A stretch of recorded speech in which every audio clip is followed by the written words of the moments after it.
अस्सलाम वालेकुम ख़वातीन हज़रात, मेरा नाम यासिर मकसूद हाशमी। आप देख रहे हैं सदात हॉस्पिटल्स का यूट्यूब चैनल। हमारे साथ हमारे हर दिल अजीज़ डॉक्टर सैयद मकबूल हुसैन शाह साहब हैं, जो कि डिस्ट्रिक्ट मेडिकल स्पेशलिस्ट हैं DHQ हॉस्पिटल टोबा टेक्सिंग में और सदात हॉस्पिटल्स में। सदात हॉस्पिटल्स जो कि अभी इसका कुछ हिस्सा एक्टिव हो चुका है और कुछ हिस्सा इंशाल्लाह बहुत जल्द आप लोगों के सामने एक्टिव हो जाएगा, जिसमें ओबेसिटी कंट्रोल प्रोग्राम, जिसमें डायबिटिक क्लिनिक, जिसमें बहुत सारी ऐसी सर्विसेज हैं जो कि आपको शायद आपके डिस्ट्रिक्ट में पहले कभी ना मिली हों। एक अच्छे इलाज और एक अच्छी रहनुमाई के साथ साथ एक अच्छे एटमॉस्फेयर में भी आपको वो चीज़ें प्रोवाइड होंगी। डॉक्टर सैयद मकबूल हुसैन शाह साहब हमारे साथ हैं।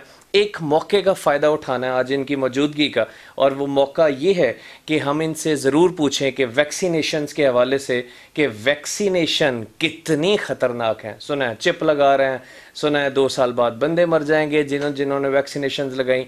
हम लोगों ने क्या किया, हमने सोशल मीडिया पे एक सवाल डाला था कि आप लोगों को वैक्सीनेशंस के हवाले से अगर कोई भी ऐसा सवाल है जिस पे के हवाले से आप परेशान होते हैं तो आप हमसे पूछ सकते हैं। सर, बहुत सारे सवाल ऐसे आए हैं कि जिनका जवाब देना बहुत इंपॉर्टेंट है, क्योंकि लाखों लोग ऐसे हैं जो कि इन छोटे छोटे सवालात या अफवाहों की वजह से वैक्सीन की तरफ नहीं जा रहे। डॉक्टर साहब से हम क्यों पूछ रहे हैं, डॉक्टर सैयद मकबूल हुसैन शाह साहब से क्यों?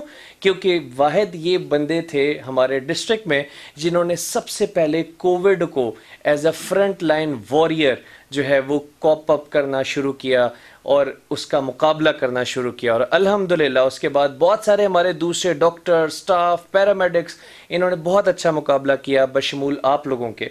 हम डॉक्टर साहब से सवालात का आगाज़ करते हैं। सर, हमें एक सवाल आया। सर, सबसे पहले अस्सलाम वालेकुम। वालेकुम अस्सलाम। सर, एक सवाल आया कि सुना है कि इसके बहुत ज़्यादा साइड इफ़ेक्ट्स हैं, तो आपके ख़्याल में वैक्सीनेशंस के साइड इफ़ेक्ट्स क्या हैं जो कोरोना की वैक्सीन है?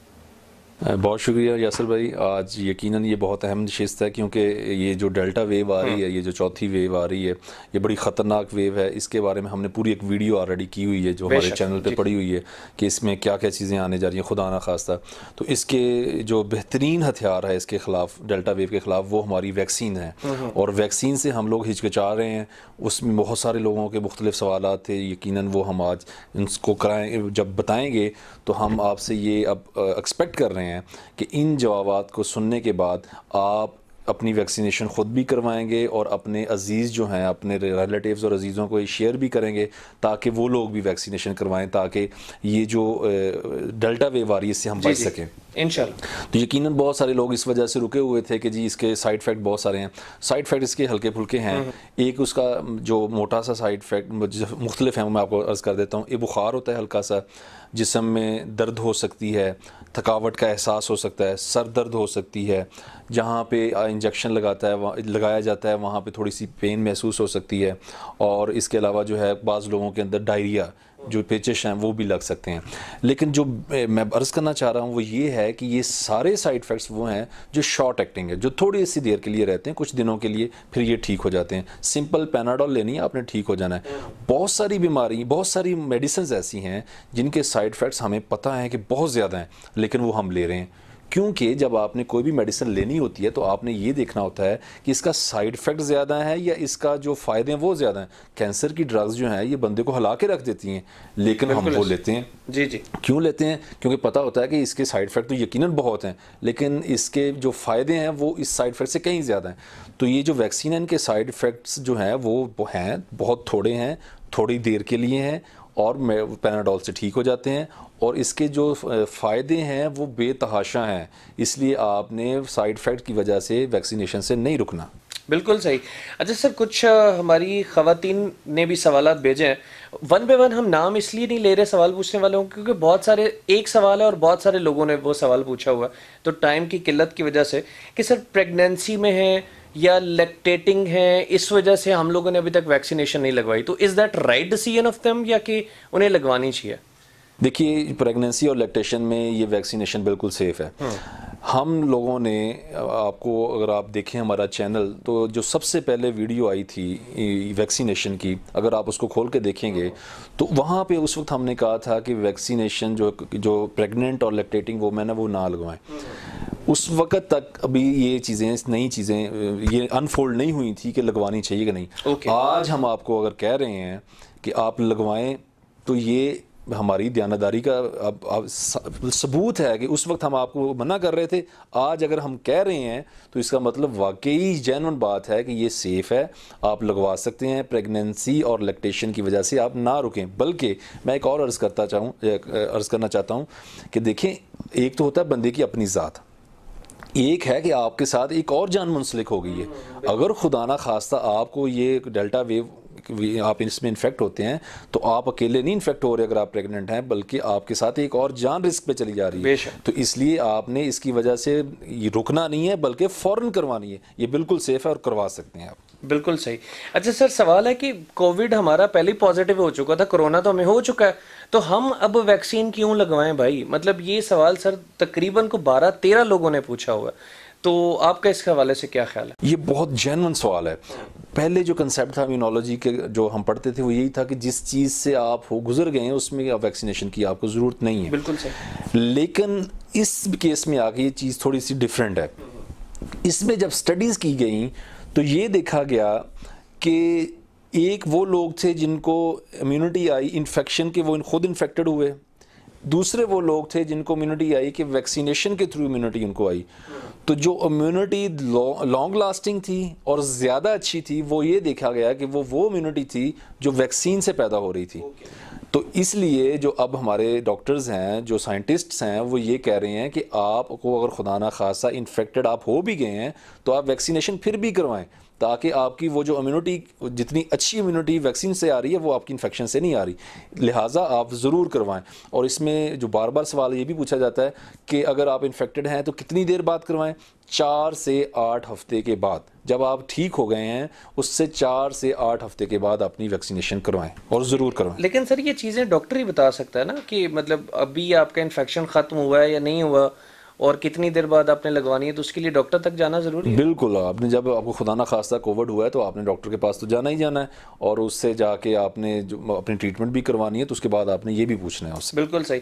सर जितने मशहूर आप हैं पूरे डिस्ट्रिक्ट में, उतने एक मशहूर सवाल है कि सुना है कि वैक्सीनेशन के बाद बंदा 2 साल में मर जाएगा, तो कितना सही सवाल है सर?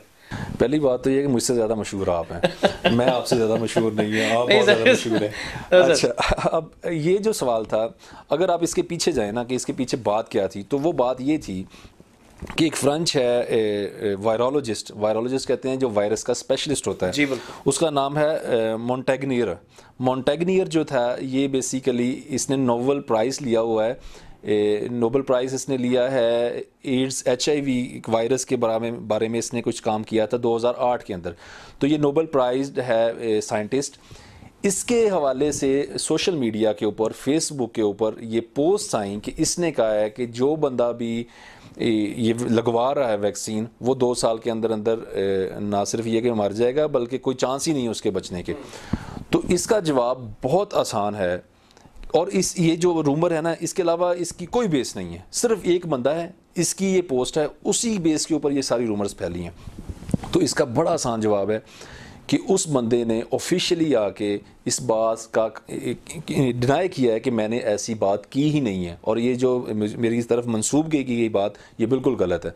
तो जो एक ही बात थी जिसकी वजह से ये कहा जा रहा है, और वो बंदा अगर खुद कह रहा है कि ना सिर्फ ये कि मैंने ये कहा ही नहीं बल्कि ये झूठ है, तो बात ख़त्म हो गई। तो बात अब इसके बारे में सोचना और इसकी वजह से रुकना, ये हमाकत ही है ना। मैं ये कहूँगा, सॉरी टू से, कि ये अच्छी बात तो नहीं है कि एक बात है ही नहीं सिरे से मौजूद, तो हम खुद से लेके बैठ जाएं कि 2 साल में हम मर जाएंगे तो लगवा रहे हैं। ये सारे लगवा रहे हैं, आप भी लगवाएं, ये कोई बात नहीं। सर कुछ दुनिया में ऐसे लोग भी तो होंगे ना जिन्हें वैक्सीन लगवाया अभी 1 साल हो गया हुआ, तो अभी अगर if all they are okay, तो मेरा ख्याल है इट्स अ गुड साइन ना।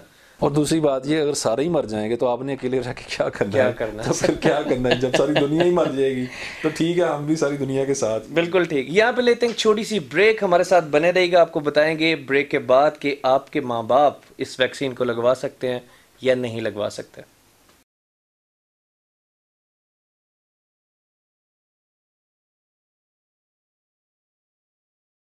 Alright, welcome back. डॉक्टर साहब, हमें एक चीज़ बताइए कि डायबिटीज़ हुआ है पेशेंट को, या इसके अलावा ब्लड प्रेशर उसका जो है वो दिल की बीमारियां हैं, तो उस सूरत में लगवानी चाहिए वैक्सीन? बिल्कुल, ये बार बार पूछा जाता है। डायबिटिक पेशेंट्स और हाइपरटेंसिव पेशेंट और दिल का अगर किसी को मसला है और वो खून पतला करने वाली मेडिसिन ले रहे हैं तो उनको बिल्कुल लगवानी चाहिए। ये वो लोग हैं कि अगर खुदा ना खास्ता इनको कोविड हुआ तो इनके अंदर कॉम्प्लिकेशन के चांसेस बाकी लोगों की निस्बत ज़्यादा हैं। तो इस ऐसे लोग जिनके अंदर कॉम्प्लिकेशन के चांसेस बाकी लोगों से ज़्यादा हैं, उन लोगों को उतनी ज़्यादा एहतियात करनी चाहिए। तो ये वो लोग हैं जिनको ज़रूर लगवानी चाहिए, बिल्कुल फ़ौरन लगवानी चाहिए और लगवाएं। बेहतर हो गया। अच्छा सर, कुछ ऐसे भी सवाल आया हमारे पास कि जी हमारे माँ बाप जो है बूढ़े हैं, लेकिन उन्हें जो है वो डायबिटीज़ है, उन्हें ब्लड प्रेशर है या दिल का मसला है, तो इस सूरत में अगर मसला है या नहीं है, तो जो बूढ़े माँ बाप है उनके हवाले से आपकी क्या रहनुमाई? यही जवाब है जो मैंने अर्ज़ कर दिया कि ये जो ओल्ड एज है इनके अंदर कॉम्प्लिकेशन के चांसेस ज़्यादा हैं, तो इन लोगों को फ़ौरन लगवाएं, लाजमी लगवाएं। क्योंकि ये ऐसी चीज़ है कि अगर खुदा ना खासा ये सर जाई, ये चौथी लहर जिसके बारे में कहा जा रहा है, तो ये रुकनी नहीं है, ये घरों तक आएगी। तो हमारे जो ओल्ड एज लोग हैं वो इसकी लपेट में खुदा ना खासा आ सकते हैं, उनको फ़ौरन वैक्सीनेशन करवाएं। खुदा न ख्वास्ता। अच्छा सर, एक सवाल है, क्योंकि आप कोविड में सबसे ज़्यादा आपने इसको देखा है और बहुत सारे इसकी रिसर्च में रहते हैं साथ, पाकिस्तान वाले गवर्नमेंट ये फ्री ऑफ कॉस्ट क्यों दे रही है? हमारी आवाम पूछना चाहती है कि वैक्सीनेशंस को फ्री ऑफ कॉस्ट क्यों लगा रही है गवर्नमेंट? हमारी गवर्नमेंट इतनी मतलब सखी कब से हो गई और क्यों? ये बहुत अहम सवाल है। बल्कि ये लोग इस तरह पूछते हैं जी कि अमेरिका हमें फ्री क्यों दे रहा है? क्योंकि बदगुमानी बहुत है ना अमेरिका के बारे में। असल इसके पीछे एक चीज़ है, जो इम्यूनोलॉजी है उसका एक असूल है कि no one is safe unless everyone is safe. That's good. कि ये चीज़ जितनी भी वायरसेस, जितनी भी इन्फेक्शंस हैं, अगर फ़र्ज़ करें एक मुल्क अपनी सारे लोगों को वैक्सीन कर लेता है और वो बिल्कुल हो जाते हैं, वैक्सीनेटेड हो जाते हैं, तो ये आज की दुनिया में पॉसिबल नहीं है कि वो बिल्कुल आइसोलेटेड रहे, बल्कि वो दूसरे दूसरे मुल्कों के लोग उस मुल्क में आएंगे, वो लेके आएंगे। तो जो वो आएंगे वो अगर वो उन्होंने वैक्सीनेशन नहीं करवाई तो वो दोबारा वो इन्फेक्शन लेके आएंगे, दोबारा ट्रांसमिशन करेंगे। तो दुनिया जो है आजकल चूँकि एक ग्लोबल विलेज बन चुकी है, आपस में इंटरेक्शंस बहुत ज़्यादा हैं, तो असूल ये है कि जब तक एक मेजॉरिटी दुनिया की वो वैक्सीनेटेड नहीं होगी, ये दुनिया से ये बीमारी नहीं जाएगी। यही वजह है कि वो जो अमीर नेशंस हैं वो हम जैसी गरीब नेशंस को फ्री दे रही हैं कि अल्लाह के वास्ते ये लगवा लो, आप अपना तो फ़ायदा करना नहीं करना, हमारे लिए ही लगवा लो ताकि हमारे पास आओगे तो ठीक, इसलिए वो दे रहे हैं। वाकई आपकी बात ये बिल्कुल ठीक है कि है वो इस चीज़ में सेल्फिश ही कि वो अपने लिए आपको दे रहे हैं, लेकिन इसके पीछे कोई साजिश नहीं है। ये ऐसी चीज़ नहीं है कि जिसकी वजह से आप रुक जाएंगे जी फ्री दे रहे हैं, वो अपने लिए भी दे रहे हैं, फ़ायदा तो हमें होगा ना लगवाने का, तो ज़रूर लगवाएं। बिल्कुल सही। अच्छा सर, एस्थमा, दमा, या किसी को किसी से एलर्जी है किसी चीज़ से, कोई भी चीज़ हो सकती है, तो उस सूरत में वैक्सीनेशन कहीं कोई कॉम्प्लिकेशन तो नहीं क्रिएट करेगी? ये बहुत बार बार सवाल पूछा जाता है। इसका मुख्तसर जवाब तो ये है कि बिल्कुल जो अस्थमा जिनको है उनको वैक्सीन लगवानी है, जिनको मुख्तलिफ एलर्जी है उनको लगवानी है, सवाए 2-3 कंडीशंस के। एक तो ये है कि अगर आपको पॉलीइथाइलिन ग्लाइकोल एक सब्सटेंस है, उससे आपको डॉक्यूमेंटेड आपको एलर्जी है तो आपने नहीं लगवानी। दूसरी बात यह कि आपने पहली डोज लगवाई और उसके बाद आपको एलर्जी हो गई और आप वो एलर्जी थोड़ी थी या बहुत ज़्यादा थी तो आपने दोबारा नहीं लगवानी। किस किस्म की एलर्जी हो सकती है? वही जो एलर्जी के अंदर होता है कि जिस्म के ऊपर धब्बे बन गए और बुखार बहुत ज़्यादा हो गया, खुदा न खासा आपका ब्लड प्रेशर नीचे चला गया, जो कुछ भी होते हैं वो सीवियर कॉम्प्लिकेशंस। और तीसरी बात ये कि अगर खुदा न खासा आपकी ये है कि आप को मल्टीपल चीज़ों से एलर्जी हो जाती है, खाने वाली चीज़ों से, मेडिसिन से, इंजेक्शन से, तो आपको पता ही नहीं चलता कि आपको एलर्जी किस चीज़ से हो रही है, जो बहुत थोड़े लोग हैं। अगर इस तरह के हैं कि आपको हर चीज़ से एलर्जी हो जाती है और आपको पता ही नहीं चलता किससे, तो ये ऐसे लोगों के अंदर बेहतर ये है कि वो अगर लगवाते हैं तो वो अच्छे सेटअप पे जाके लगवाएं। अगर खुदा ना खासा को मसला हो तो वहाँ पे उसको कवर कर दीजिए। अदरवाइज़ जो जनरल है एम ही एक कंसेप्ट है जी मुझे एलर्जी फ़लानी चीज़ से है, अगर आपको पता है कि आपको फ़लानी चीज़ से एलर्जी है तो आप कोरोना की वैक्सीन लगवा सकते हैं। बिल्कुल ठीक, बिल्कुल ठीक। अच्छा सर, कहते हैं पाकिस्तान में इसके ट्रायल्स हो रहे हैं, और ट्रायल्स मतलब हम पे तजुर्बा किया जा रहा है, तो हम तजुर्बे का हिस्सा क्यों बने? Is that like a true thing? देखिए ये बिल्कुल ठीक बात है। इनिशियली ट्रायल हुए थे, लेकिन ट्रायल का एक असूल है कि जब आपको ट्रायल में शामिल किया जाता है तो आपसे इन्फॉर्म्ड कंसेंट ली जाती है। आपको वो यहाँ पे जब हुए थे ट्रायल्स लाहौर के अंदर, तो आपको एक प्रॉपर परफॉर्मा दिया जाता था जिस पे लिखा होता था कि आप ट्रायल में हिस्सा बन रहे हैं, इसके ये साइड इफेक्ट हो सकते हैं, अगर आप अपनी मर्ज़ी से ट्रायल में आना चाह रहे हैं तो आप आ जाएं। उस पर आप साइन करते थे, फिर आपको उसके बल्कि पैसे भी मिलते थे, पैसे भी मिलते थे। तो ये एक वेल एस्टेब्लिश असूल है कि कभी ऐसा हो ही नहीं सकता कि ट्रायल हो रहा हो और आपकी इजाज़त के बगैर आपको उसके ट्रायल में शामिल कर लिया जाए। तो ये जो अब वैक्सीनेशन हो रही है ये बिल्कुल ट्रायल नहीं हो रही है। इनिशियली जब हो रही थी उस वक्त सबको बता के शामिल किया जा रहा था। अब अगर कहा जा रहा है कि अब आप लगवाएं तो आप यकीन करें कि ऐसी कोई बात नहीं है और आप ज़रूर इस वैक्सीनेशन लगवाएं। ओके सर, अफ़गानिस्तान में तो बिल्कुल भी कोरोना शरोना नहीं है। पाकिस्तान में गवर्नमेंट भी शोर डाल रहा है, टीवी भी शोर डाल रहा है, सदात हॉस्पिटल का यूट्यूब चैनल भी शोर डाल रहा है, तो ये आप इसके हवाले से क्या कहेंगे? अफ़गानिस्तान का अगर आप डाटा देखें तो बात आपकी ठीक है कि वो सिर्फ 1.5 लाख लोग इन्फेक्टेड हैं अभी तक, कि वो सिर्फ कोरोना इधर ही। लेकिन उसके पीछे जो साइंटिस्ट हैं वो ये कह रहे हैं कि उसके पीछे वजह ये है कि वहाँ पे टेस्ट हो ही नहीं रहे। टेस्ट जो है, टेस्ट करने की सलाहियत है वो बहुत थोड़ी, टेस्ट बहुत कम की जा रहे हैं, एक बात। दूसरी बात ये कि वहाँ पे जो हमारा मीडिया फोकस कर रहा है वो कर रहा है आजकल की जो पॉलिटिकल इश्यूज हैं वहाँ पे, उसको तो कोरोना के उसको उस तरह फोकस मीडिया में लाया नहीं जा रहा है, इसलिए लग रहा है कि शायद अफ़गानिस्तान में उतनी है ही नहीं कोरोना। तीसरी बात ये कि अगर आप डाटा देखें तो पिछले 2 हफ्तों के दौरान वहाँ पे इतनी सर्ज आई है कि काबुल के हॉस्पिटल्स में जगह नहीं है। काबुल के हॉस्पिटल जो हैं वो कोरोना के पेशेंट से भर गए हैं। तो ये बात कहना कि वो कोरोना वहाँ पे नहीं है, ऐसी बात नहीं है। वहाँ पे हालात जो हैं बड़े ख़तरनाक हैं, अलार्मिंग हैं हालात। अल्लाह ताला उनके लिए भी आसानियाँ पैदा करे और हमारे लिए भी करे। एक छोटी सी ब्रेक, उसके बाद आप जान सकेंगे कि सुनने में आया है कि वैक्सीनेशन लगवाने के बाद जिस्म में कोई चिप लगा दी जाती है या खुदा न ख्वास्ता आप आइंदा अपनी जो नस्ल है उसे बढ़ा नहीं सकेंगे। क्या ये सच है? ये जानने के लिए ब्रेक के बाद मिलता है।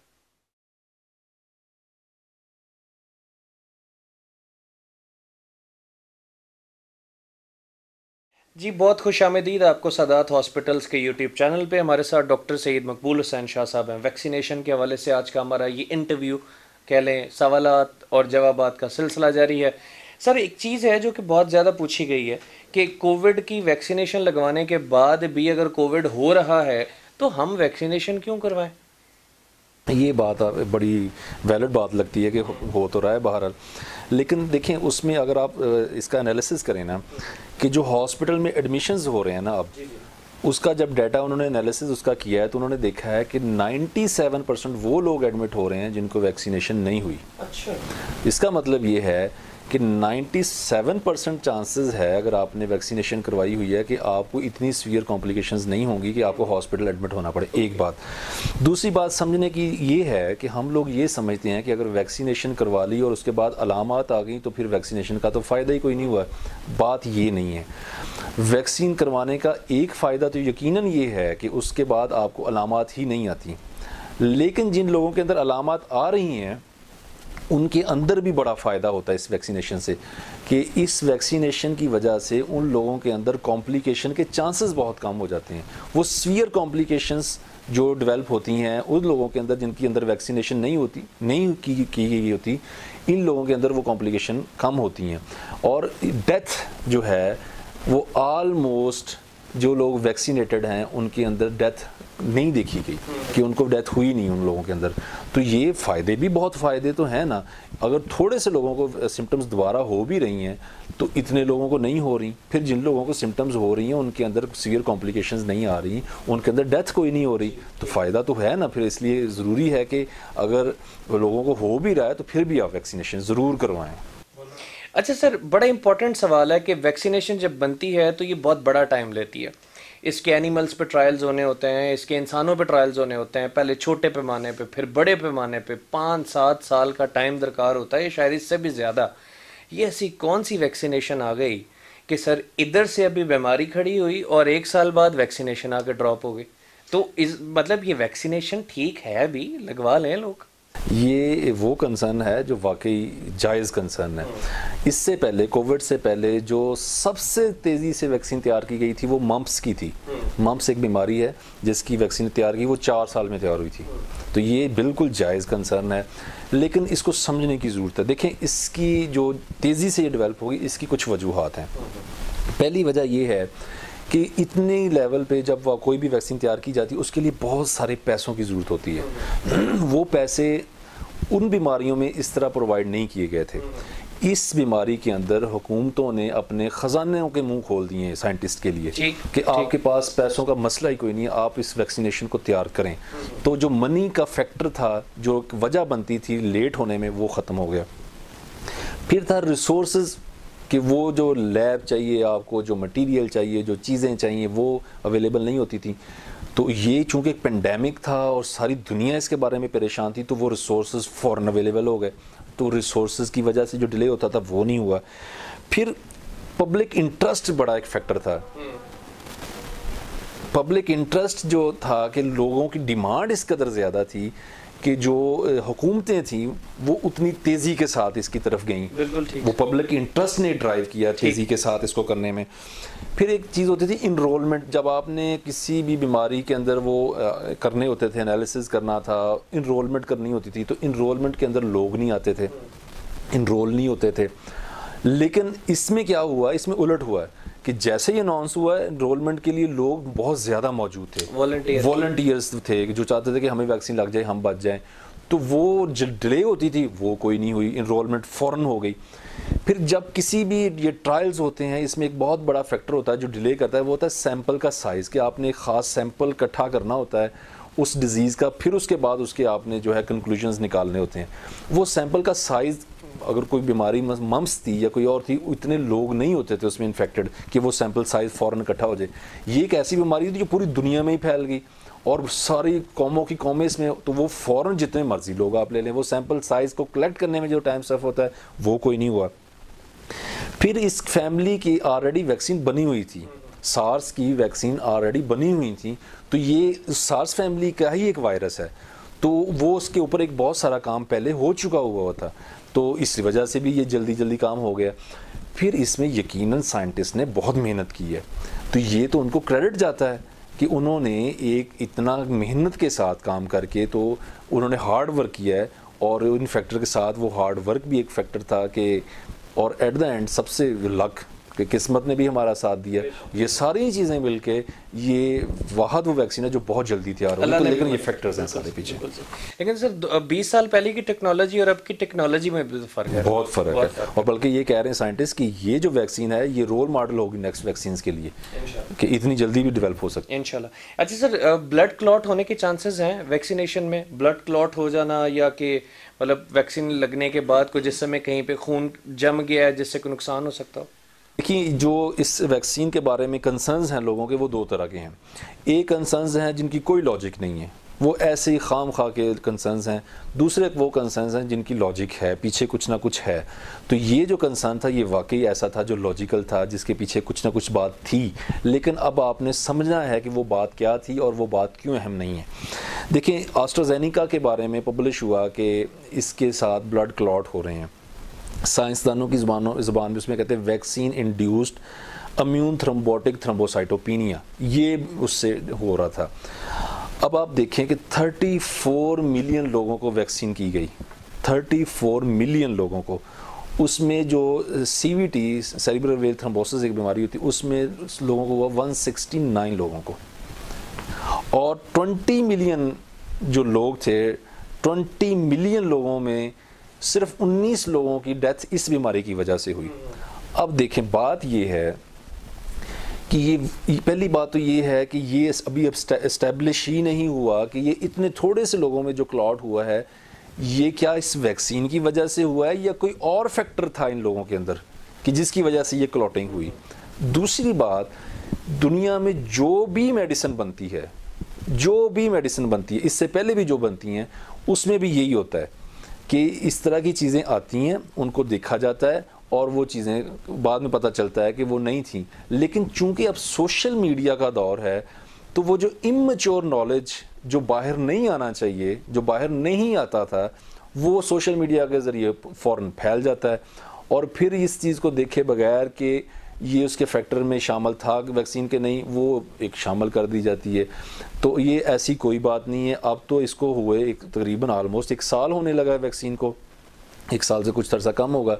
तो अब तो बहुत सारे ट्रायल्स हो चुके हुए हैं और इसमें आप में ये कोई सदाकत नहीं देखी गई कि इससे क्लॉट्स होते हैं या डेथ्स होती हैं, ऐसी कोई बात नहीं है। जब बहुत सारे लोगों ने डॉक्टर साहब एक सवाल पूछा है जो आपसे पूछना इंतहाई इम्पोर्टेंट है और जिसकी हम ब्रेक से पहले बात भी कर रहे थे कि सुनने में आया कि जो बड़े मुल्क हैं जिन्होंने वैक्सीनेशन बनाई है वो हम जैसे मासूम लोगों के जिस्म के अंदर चिप इंस्टॉल करेंगे इस वैक्सीनेशन के ज़रिए जिससे वो हमें कंट्रोल कर पाएंगे, या वो ऐसी कोई चीज़ हमारे जिस्म के अंदर भेज रहे हैं जिससे हम अपनी नस्ल को आगे नहीं बढ़ा पाएंगे।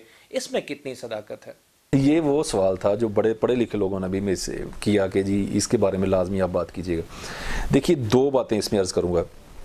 पहली बात ये कि जो मैंने पढ़ा, जो हमने पढ़ा डॉक्टर्स ने, हम अपने ताईं कन्विंस्ड थे इस बात से कि इसमें कोई सदाकत नहीं, इसीलिए तो हमने खुद अपने वैक्सीनेशन करवाई, अपने फैमिली मेम्बर्स की करवाई, अपने दोस्तों की करवाई, सबको कह रहे हैं। तो ये बात तो कन्फर्म हो गई कि हमें अपने इल्म की हद तक तो ये यकीन है कि जो हमने पढ़ा है, समझा है कि ऐसी कोई बात नहीं है।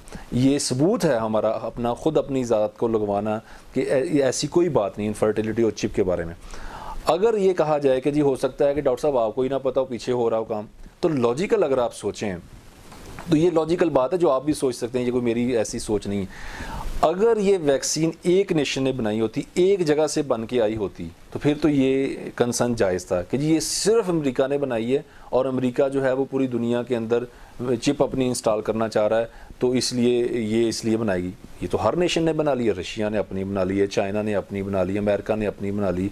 तो क्या सारी चिप लगाना चाह रहे हैं? ऐसा तो पॉसिबल नहीं है। अगर किसी की शैतानी को कोई था भी काम या शरारत थी तो एक नेशन की हो सकती, सबकी तो नहीं हो सकती, ये बात नहीं लगती। फिर दूसरी बात देखें कि अगर ऐसी बात होती कि फ़र्ज़ करें जी अमेरिका ने चिप लगा ली है, चिप लगा रहे हैं, तो क्या ऐसा पॉसिबल था कि अमेरिका की वैक्सीन लगवाने के बाद चाइना वाले उन लोगों को अलाउ करते कि आप हमारे मुल्क में आ जाएं? कभी भी अलाउ नहीं करते। क्या अमेरिका की वैक्सीन लगवाने के बाद उसमें चिप इंस्टॉलेशन के बाद वो ब्रिटिश अलाउ करते कि जी आप ब्रिटिश जो हैं वो लगवा भी लें और आप भी जाएँ? कभी भी अलाउ नहीं। रशियन अलाउ करते? कभी भी अलाउ नहीं करते। अगर वो अलाउ कर रहे हैं तो इसका मतलब ये है कि वो समझ रहे हैं कि ऐसी कोई बात नहीं। तीसरी बात ये कि जो हमारी पॉपुलेशन को लगी है वैक्सीन, वो मेजॉरिटी चाइना की लगी है। तो चाइना के साथ हमारे जो रिलेशंस हैं वो आप लोगों के सामने हैं। हमारे उनके साथ रिलेशन दोस्ती के वाले हैं, कोई ऐसी कोई राइवलरी तो नहीं है उनके साथ कि वो हमारी चिप इंस्टॉल करेंगे। तो ये बात बिल्कुल इलॉजिकल लगती है कि इस तरह की कोई बात होगी। और ये जो इनफर्टिलिटी की बात है, ये आपने देखा होगा, ये तो पोलियो के दौर में भी यही बातें चली आ रही थी। तो एज ए नेशन बाज़ का एक माइंडसेट बन जाता है कि खाम खा की जो है ना चीज़ों में इंडल्ज हो जाना, मसलत कर लेना और सोचते रहना।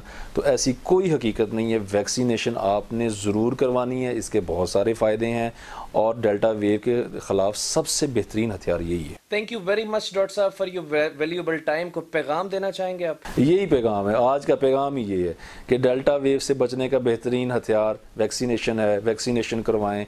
ये वैक्सीनेशन के बारे में हम आपको जो आपके कंसर्न्स थे उसके बारे में बात की है।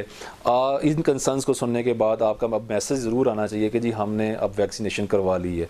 और अगर कोई और बात आपके दिमाग में आ रही है जो आप समझते हैं कि इसको भी क्लियर करना चाहिए, तो आप हमें मज़ीद सवालात भेजें, हम इंशाल्लाह उसके भी जवाब देंगे। हम ये चाह रहे हैं कि हमारा डिस्ट्रिक्ट टोबा जो है उसमें एक बंदा भी ऐसा ना बचे जिसने वैक्सीनेशन ना करवाई। बहुत बहुत शुक्रिया डॉक्टर साहब आपके वैल्यूएबल टाइम का। आप कोविड पे बेइंतहा लड़े और लड़ रहे हैं और वैक्सीनेशन के हवाले से जो आपने हमारे अब जो अफवाहें थीं, जो हमारे सवालात थे, जो उन्हें क्लियर किया, that's very very very valuable for us. बहुत इंपॉर्टेंट था हमारे लिए उन चीज़ों पे क्लियर होना। ख़वातीन व हज़रात, वैक्सीनेशन लगवाइए अपने लिए, अपनी कौम के लिए, दैट्स वेरी इंपॉर्टेंट। और जितने भी आपकी अफवाहें थीं वो तकरीबन डॉक्टर साहब ने क्लियर करने की कोशिश की। और एक और बात, हम अक्सर उस बंदे की बात सुनते हैं जिसे इस फील्ड का पता ही नहीं होता। अगर आपने अपनी गाड़ी ठीक करवानी है, क्या आप किसी कुक से पूछेंगे कि मेरी गाड़ी में ये मसला है, वो कैसे ठीक होगा? अगर वैक्सीनेशन या आपका मेडिकल कोई इशू है तो आप किसी आम बंदे से उसकी सलाह क्यों ले रहे हैं? आप उस बंदे तक जाएं जो उस मेडिकल फील्ड से या वैक्सीनेशन के हवाले से या उस फील्ड के एक मजे हुए अब आप कह सकते हैं स्किलफुल लोग हैं, आप उनसे पूछें, डॉक्टर हजरात से पूछें, अपने मॉलेज तक जाएं। तो किसी दूसरे की अफवाह पर कान मत धरिए, वैक्सीनेशन लगवाइए, ये हम सब के लिए अहम है। अपना बहुत ख्याल रखिएगा। सादात हॉस्पिटल्स के यूट्यूब चैनल को देखते रहिएगा। डॉक्टर सैयद मकबूल हुसैन शाह साहब और मुझे यासिर मकसूद हाशमी को दें इजाज़त। अल्लाह ने के बान।